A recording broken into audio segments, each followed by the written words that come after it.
Hey everyone, welcome to Lizzie's Little Library and the Newbery Project. Today's book is the 1991 winner called Maniac Magee by Jerry Spinelli. It is written at a 5.0 reading level. I've previously read this book with 6th graders, which is absolutely the worst way to read a book. I would wind up reading one chapter 6 times in a day and then miss the next 10 chapters, so I get the gist of it, but not the full story. Also, something upsetting about this one, just on a personal note, I like my books to be in practically brand new shape. Even if I buy books used, I want them to look and feel and smell brand new. So while I was reading this one, I happened to go on a boat with some family members. We hit a wave. My book got drenched. I read it on the way home, slowly peeling page after page. They were still wet. It did dry. I kind of flattened it out under a box of kitty litter, but it's all discolored and there's a couple mold spots, so that's gross. So anyway, in a nutshell, this book is about a boy looking for home. Our main character, Maniac, his real name is Jeffrey. His parents were both killed in a train accident. He ran away from his aunt and uncle and wound up in a segregated city in Pennsylvania. The first person he meets is a girl named Amanda, who's black. Jeff is white. He winds up living with her family for a while. And then after succeeding at some town events, for example, he untangles a huge rope knot at a pizza parlor, he runs again. While in town, he picks up the name Maniac for all of his accomplishments. Part 2 finds him living at the zoo, where he befriends an older man named Grayson, who helps set up the bandshell for Maniac to live.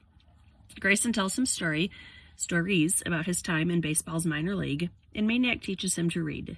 This part was really sweet, but Maniac feels he has to leave. He spends some time in one of the historic cabins at Valley Forge National Park, where he hears 2 little boys in the next cabin. He takes them home, back to the same town where he came from, and he lives with their family for a while. Their house is disgusting. There is no mom, and Dad is a racist drunk. He is setting up a pillbox in his living room for when the others attack. He never identifies the others, but I'm guessing this is a thinly veiled threat of racial war. The story seems set in the past sometime. They reference World War II and Normandy, but segregation is still the de facto way of life, so maybe the early 60s. The house is also full of animal waste and cockroaches. Gross. Maniac stays there for several months to entice the boys to go back to school. He tries to help them see that their black neighbors are perfectly nice, but they just double down on their racist ways, and this part was horrible. Maniac leaves there and eventually finds what he's been looking for all along, which is a home. The end. This was my second reading of a Jerry Spinelli book. The previous was called Dead Wednesdays, which I bought because it was a signed copy, and I wanted to buy something at a small, independently owned bookstore, so I got that one. Based on these 2 examples, I really like his writing style.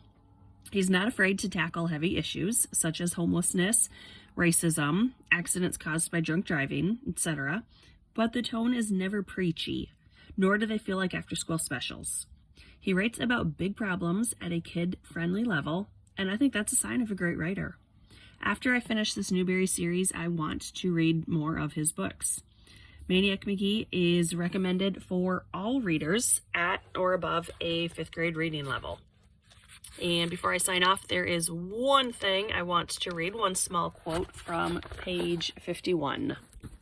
At the end of page 51, it says, "Maniac loved the colors of East End, the people colors. For the life of him, he couldn't figure out why these East Enders called themselves black. He kept looking, and the colors he found were ginger snap, and light fudge, and dark fudge, and acorn, and butter rum, and cinnamon, and burnt orange, but never licorice, which to him was real black." So this reminds me, again, another Judy Blume comparison. This reminds me of Iggy's House, which was her attempt, or her interpretation of racism during the Jim Crow and segregation era. I liked that book when I read it. Granted, it's been 20 plus years since I read it. I thoroughly enjoyed this book. I like Maniac as a character. I thought it was a very sweet story. and I was happy that he basically found everything that he was looking for. He had a rough start in life, but he doesn't come across as being jaded or angry or defeated. He still seeks out the best in people, and I think Maniac is, I like him as a character, and I like Jerry Spinelli as an author. So again, if you have not read this one, check it out. It is called Maniac Magee. Thanks for watching. Bye.